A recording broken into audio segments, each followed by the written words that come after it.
کلام من آماده است. من آماده. جان داره؟ نه. خب. تو جیب جا میشه؟ نه. پس بزرگه. خب ما تو جاندار نبود نه؟ نه. خب اشیاست؟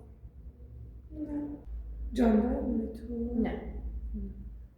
خوراکیه؟ آیا کی به اشیاست؟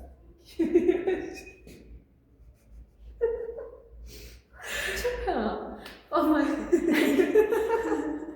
خب تو جیب جا میشه؟ نه. خب بپرس. این مدلای دیگهش تو جیب جا میشه. ولی اون تو ذهن من مدلی که تو ذهن من نمیشه. خب گفتی اشیاست. آره. خوراکیه؟ نه. اشیاست. کی گفتم اشیا نیست؟ آره دیگه اشیاست. جاندار نیست. اشیا چرا میگی خوراکی؟ اشیا میشه.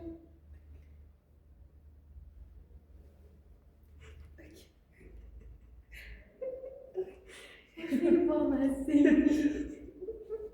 خب گفت تو جیب جا نمیشه. نه تو جیب جا نمیشه.